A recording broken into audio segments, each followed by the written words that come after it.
വസീഫ് എങ്ങനെയുണ്ട് ഈ ഇപ്പോൾ ഏതാണ്ട് ഒരു 2 മാസക്കാലം ഇതിൻ്റെ സംഘാടന ദൗത്യമായിരുന്നു എന്ന് തോന്നുന്നു അല്ലേ? നവകേരള സദസ്സുമായിട്ടൊക്കെ ഇങ്ങനെ യാത്ര ചെയ്യുന്ന സമയത്തൊക്കെയാണ് മനുഷ്യച്ചങ്ങല വരാൻ പോകുന്നു എന്നുള്ള ഒരു വാർത്ത കേട്ടതായിട്ടൊരു ഓർമ്മ.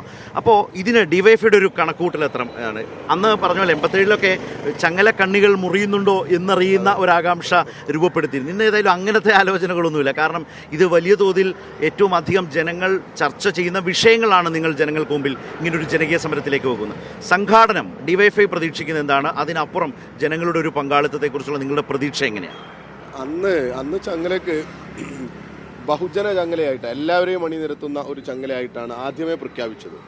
ഇന്ന് സത്യത്തിൽ ഞങ്ങൾ ഇതാലോചിച്ച സമയത്ത് നമുക്ക് യുവജനങ്ങൾക്ക് മാത്രം ഈ ചങ്ങല കെട്ടണം അല്ലെങ്കിൽ ചങ്ങല പിടിക്കണം എന്നുള്ള ഒരു തീരുമാനമായിരുന്നു.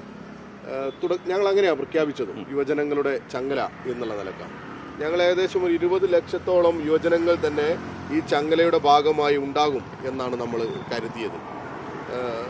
പക്ഷെ ചങ്ങലയുടെ ഒരു മുദ്രാവാക്യം സത്യത്തിൽ നവകേരള സദസ്സ് കൂടി കഴിഞ്ഞ സമയത്ത് കേരളത്തിലെ ജനങ്ങളാകെ ഏറ്റെടുക്കുന്നൊരു കാഴ്ചയാണ് കണ്ടത്. തൊഴിലാളികളായാലും വിദ്യാർത്ഥികളായാലും കൊച്ചുകുട്ടികൾ, ബാലസംഘം സംഘടനയും ഉൾപ്പെടെ അങ്ങ് ഏറ്റെടുക്കുകയാണ്. എല്ലാ മേഖലയിലെയും ജനങ്ങൾ അങ്ങ് ഏറ്റെടുത്തു. യുവജനങ്ങളോടൊപ്പം ഞങ്ങളും ഈ ചങ്ങലക്ക് പ്രത്യേകിച്ച് കേരളത്തിന് വേണ്ടി അണിനിരക്കുന്നു എന്നുള്ളൊരു പ്രഖ്യാപനം വരുന്ന കാഴ്ചയാണ് ഉണ്ടായത്. ഇതിൽ യുവജനങ്ങൾ മാത്രം ഒരു 20 ലക്ഷത്തോളം കാസർഗോഡ് റെയിൽവേ സ്റ്റേഷൻ മുതൽ ഇവിടെ രാജ്ഭവൻ വരെ അണിനിരക്കും എന്ന് തന്നെയാണ് നമ്മൾ പ്രതീക്ഷിക്കുന്നത്. അതിൻ്റെ ഒരു ഒരുക്കം എന്നുള്ള നിലയ്ക്ക് നിങ്ങൾ ശ്രദ്ധിച്ചു കാണും. 300ഓളം പ്രാദേശിക കാൽനട ജാഥകൾ സംഘടിപ്പിച്ചു. സംഘടിപ്പിച്ചിട്ട് നമ്മൾ വലിയ രീതിയിൽ ഇതിൻ്റെ ഒരു പ്രചരണം സംഘടിപ്പിച്ചിട്ടുണ്ട്. സ്ട്രൈക്ക് കോർണറുകൾ, പ്രാദേശികമായി സ്ട്രൈക്ക് കോർണറുകൾ കെട്ടി അതിലൂടെയൊക്കെ ഈ സമര ചരിത്രവും അതുപോലെ തന്നെ കേരളത്തിൻ്റെ ആവശ്യവുമൊക്കെ മുന്നോട്ട് വെക്കുന്ന ഒരു കാഴ്ചയൊക്കെ ഉണ്ടായി. അപ്പോൾ സംഘാടനം എന്നുള്ള നിലക്ക് ഞങ്ങളുടെ പ്രാദേശിക ഘടകങ്ങളൊക്കെ വളരെ യൂണിറ്റ്, അതാണ് ഞങ്ങളുടെ അടിസ്ഥാന ഘടകങ്ങൾ, യൂണിറ്റൊക്കെ വളരെ സജീവമായി 30,000-ഓളം യൂണിറ്റ് ഉണ്ട് ഞങ്ങൾക്ക് ഡിവൈഎഫ്ഐക്ക്.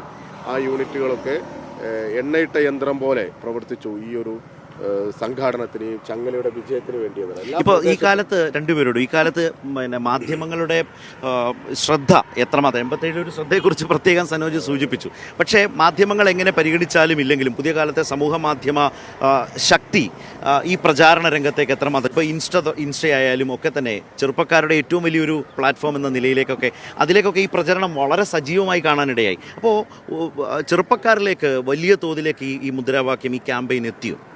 നമ്മളിപ്പം 30,000 യൂണിറ്റ് ഉണ്ട് ഡിവൈഎഫ്ഐക്ക്. ആ 30,000 യൂണിറ്റുകൾ നടത്തിയിട്ടുള്ള തനത് പ്രചരണ രീതികളുണ്ട്. ആ പ്രചരണമൊക്കെ നല്ലതുപോലെ ജനങ്ങൾക്കിടയിൽ എത്തിയിട്ടുണ്ട്. പിന്നെ നിങ്ങൾ ഈ പറയുന്ന സാമൂഹ്യ മാധ്യമങ്ങൾ വഴിയും നല്ലതുപോലെ എത്തിക്കാൻ വേണ്ടിയിട്ടുണ്ട്. പക്ഷേ ഇവിടെ നിഷ്പക്ഷ മാധ്യമം എന്ന ലേവലിൽ പ്രവർത്തിക്കുന്ന കുറേ മാധ്യമങ്ങളുണ്ട്, മുഖ്യധാരാ മാധ്യമങ്ങൾ എന്നൊക്കെ വിശേഷിപ്പിക്കുന്ന മാധ്യമങ്ങൾ.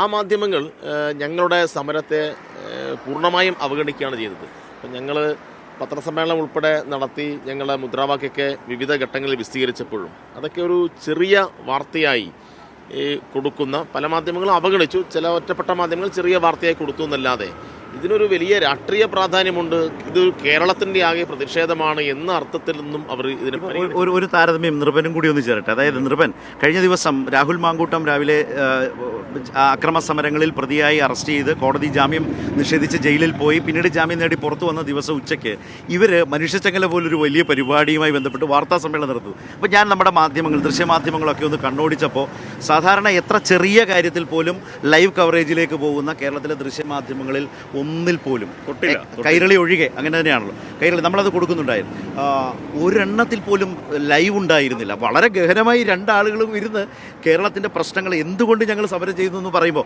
നിർഭനൊക്കെ റിപ്പോർട്ട് ചെയ്ത ആളുകളാകാം. 40 മിനിറ്റ് നേരത്തോളം ഞങ്ങളുടെ പത്രസമ്മേളനം നീണ്ടു. വ്യത്യസ്ത ചോദ്യങ്ങൾ വന്നു. ആ ചോദ്യങ്ങളൊക്കെ വന്ന സമയത്ത് ഞങ്ങൾ പ്രതികരിച്ചു. ഇത് കേരളത്തിലെ മാധ്യമങ്ങൾ അവഗണിക്കും, നിങ്ങളിത് കണ്ടില്ലെന്ന് നടിക്കാൻ ശ്രമിക്കും.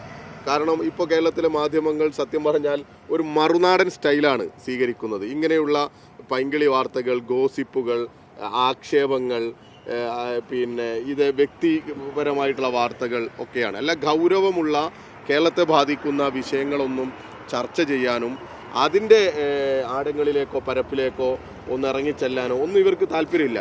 നിർഭന്റെ അനുഭവം എന്താണ്? ഈ രാഷ്ട്രീയം പറഞ്ഞ ഏറ്റവും കൂടുതൽ രാജ്യം അഭിമുഖീകരിക്കുന്ന, കേരളം അഭിമുഖീകരിക്കുന്ന, യുവാക്കൾ അഭിമുഖീകരിക്കുന്ന ഒരു പൊതുമുദ്രാവാക്യമാണ് DYFI ഉയർത്തിപ്പിടിക്കുന്നത്. അതിൻ്റെ ഒരു ഡാറ്റ തന്നെ തയ്യാറാക്കി അവതരിപ്പിച്ചിരുന്നു. അപ്പോൾ ഇതിനകത്ത് ഇപ്പം മാധ്യമങ്ങൾക്ക് ഇത് തെറ്റാണ് എന്നൊന്നും പറയാൻ കഴിയില്ല. ഞങ്ങളന്ന് മാധ്യമങ്ങളോട് പറഞ്ഞു, ഞങ്ങളിത് പറയുന്നു, ഈ സ്വതന്ത്ര ഇന്ത്യ കണ്ടതിൽ വെച്ച് ഏറ്റവും വലിയ തൊഴിലില്ലായ്മ ഉണ്ടാവുകയാണ്.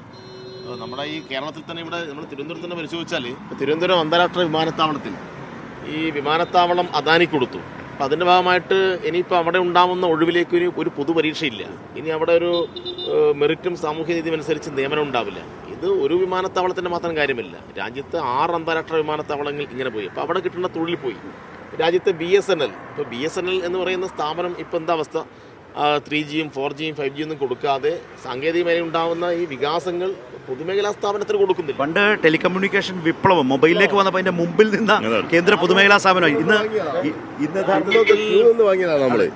സിമ്മൊക്കെ ക്യൂ നിന്ന് വാങ്ങി. അതായത് BSNL എന്നതിന്റെ അപ്പുറത്തേക്ക് മറ്റൊരു ചിന്തയെ നമുക്കുണ്ടായിരുന്നില്ല. ആ BSNL വളർത്തിക്കൊണ്ടുവരേണ്ട സാഹചര്യത്താണ് 4G പോലും കൊടുക്കാതെ നിലനിൽക്കുന്നത് തന്നെ. പൂർണ്ണമായും തകർത്തു. അന്ന് 3 ലക്ഷം തൊഴിലാളികൾ, ഇന്നിപ്പം BSNL ഏതാണ്ട് 1.5 ലക്ഷം തൊഴിലാളികളുള്ളൂ. അവരെ കൂടി പിരിച്ചുവിടാൻ നോക്കുകയാണ്. യഥാർത്ഥത്തിൽ ലാൻഡ് ഫോൺ കണക്ഷൻ മാത്രമുള്ള കാലത്ത് 3 ലക്ഷം തൊഴിലാളികളാണെങ്കിൽ ഇന്ന് കോടിക്കണക്കിന് മനുഷ്യർ ഇന്റർനെറ്റ് ഉപയോഗിക്കുന്നു, മറ്റ് മൊബൈൽ സംവിധാനം ഉപയോഗിക്കുന്നു. അപ്പം 3 ലക്ഷത്തിൽ നിന്ന് 30 ലക്ഷം തൊഴിലവസരം ഉണ്ടാക്കാൻ കഴിയുന്ന ഒരു വലിയ പൊതുമേഖലാ സ്ഥാപനമാക്കി യഥാർത്ഥത്തിൽ ഇതിനെ മാറ്റാമായിരുന്നു. തകർത്ത് തരിപ്പണമാക്കി. അപ്പം ഇത്തരം ഗൗരവമായ കാര്യങ്ങളാണ് ഞങ്ങൾ ഈ സമരത്തിൽ കൂടി മുന്നോട്ട് വെച്ചത്. എന്നാൽ നിങ്ങൾ നോക്ക്, 7 ദിവസം ജയിലിൽ കിടന്ന യൂത്ത് കോൺഗ്രസിൻ്റെ സംസ്ഥാന ഭാരവാഹി ജയിലിൽ നിന്ന് ഇറങ്ങുന്നത് ലൈവായി കൊടുക്കുന്നു, അതിനുശേഷം ആനയിക്കുന്നത് ലൈവായി കൊടുക്കുന്നു, അതിനുശേഷം അദ്ദേഹം വീട്ടിലെത്തുന്ന ലൈവായി കൊടുക്കുന്നു, പിറ്റേന്ന് രാവിലെ അയാൾ ഉറക്ക് തെളിഞ്ഞ് കാപ്പി കുടിക്കുന്നത് കൊടുക്കുന്നു. കാപ്പി കുടിക്കാൻ വേണ്ടി 2 പ്രധാനപ്പെട്ട ചാനൽ ഫ്ലോറിലേക്ക് അയാളെ വിളിച്ചുകൊണ്ടിരുത്തിയിട്ട് 7 ദിവസത്തെ അനുഭവങ്ങൾ പറയിക്കുന്നു. എന്തൊക്കെ നമ്മൾ കാണുകയാണ്. യഥാർത്ഥത്തിൽ നമ്മൾ ഉന്നയിച്ച തൊഴിലില്ലായ്മയുമായി ബന്ധപ്പെട്ട പ്രശ്നങ്ങൾ, കേരളത്തിലെ റെയിൽവേ യാത്രക്കാർ അനുഭവിക്കുന്ന ദുരിതങ്ങൾ, കേരളത്തോടുള്ള സാമ്പത്തിക അവഗണനയുടെ പ്രശ്നങ്ങൾ, ഇതെല്ലാം മറച്ചു വെക്കുകയാണ്. അപ്പോൾ യഥാർത്ഥ വാർത്തകൾ